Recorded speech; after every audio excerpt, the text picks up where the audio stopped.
In a galaxy far, far away, and a previous show for that matter, Jedi Knight Ahsoka defeats and arrests evil witch Morgan. In an off-screen interrogation, Ahsoka learns of an artifact that contains a map to another galaxy where two important people reside. First, Admiral Thrawn, an arch-nemesis, and second, Ezra Bridger, a long-lost Jedi acquaintance. While the witchy Morgan is transferred on a prison transport, the flight is hijacked and Morgan is broken out by her evil Jedi underlings. The evil trio wants to get their hands on the map and is already acquiring the hyperdrives that will fly them across galaxies. When Ahsoka is the first to find the map-containing artifact, she is ambushed by a robotic assassin squad, but manages to escape. Determined to not let the map get into the hands of the baddies, she gets in touch with old friend Sabine, who she apparently did not talk to in about a decade.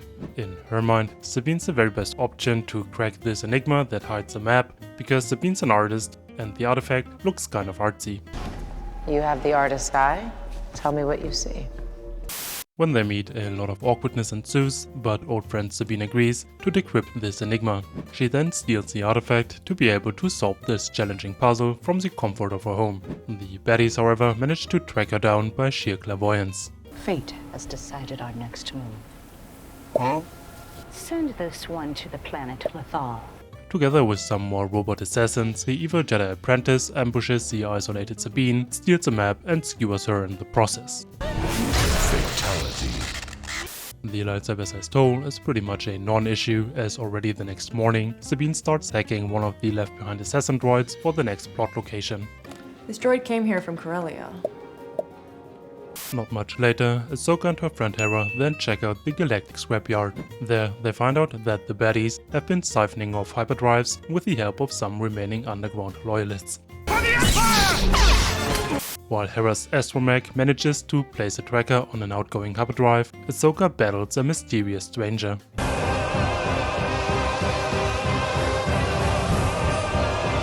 What seems like the next day, Sabine feels like $1,000,000 again and teams up with Ahsoka to follow the tracker. At the tracker's destination, they find a massive hyperring, a hyperdrive large enough to transport a Star Destroyer across galaxies. Their arrival, however, does not go unnoticed, leading to some intense dogfighting and ground-to-air combat.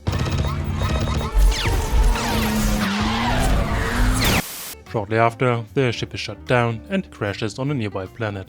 Just moments later, Sabine, Ahsoka and her sidekick are ambushed by robots before coming face to face with the baddies. After Ahsoka avoids the mysterious stranger, she faces off with a fallen Jedi, but gets bested. No way! Falling down a cliff, she is swallowed by the sea and finds herself in a sort of Tesseract space-time multiverse hub. In the meantime, Sabine surrendered the map to the baddies under the condition that she goes along with them to find Ezra. Together, they hop galaxies and are greeted by a committee of witches, as well as stranded arch-nemesis Grand Admiral Thrawn. Meanwhile, General Hera tries to get greenlit for a mission to investigate the missing hyperdrives, but is told a firm no. You must not go! She rallies some pilots for an unsanctioned black op and takes off anyways. Her mission, however, goes awry when her wing of fighters is caught in the blast of a hyperspace jump. Uh-oh. It's not good. After learning an important lesson in the multiverse Tesseract, while potentially drowning for several hours, Ahsoka comes back as Ahsoka the White. She now is able to communicate with galaxy-jumping space whales, who naturally give her a ride to the exact same spot where the other main cast is located. How convenient for you. A few minutes later, a couple of frigates arrive to arrest Hera and bring her to trial. Turns out, the Republic has no resources to investigate a black market security threat, but ample resources to arrest evil personnel. In the subsequent hearing, General Hera gets handed a get-out-of-jail-free card when an off-screen member from High Command lies about having sanctioned the mission. Senator Organa personally sanctioned General Syndulla's reconnaissance mission to Cetos. Liar! Back in the other galaxy, the United Baddies allow Sabine to search for Ezra while they prepare their imminent return to the original galaxy. But of course, they cannot go right away. They first must load a mysterious and highly important cargo from a storage facility into the Star Destroyer. Luckily for Sabine, she finds Ezra in a village of crab people just a few miles from her original landing spot. That was easy. Now that Ezra is found, the baddies send out some guys to take him down, but Ahsoka saves the day just in time. Together, the trio decides to storm a floating Star Destroyer. One does not simply walk into... They easily invade the docking station and fight through hordes of zombie troopers before facing Evil Witch in her Phase 2 boss mode.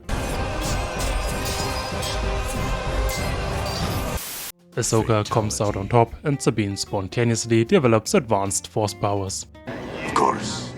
As the Star Destroyer is leaving the planet, Sabine uses her newly developed powers to yeet Ezra on board. In his home galaxy, Ezra is then able to escape and show up at Rebel High Command while keeping his disguise for dramatic effect. Ahsoka and Sabine, however, are left stranded in the foreign galaxy together with the baddies. As this is a new channel, I would immensely appreciate your upvote and subscription.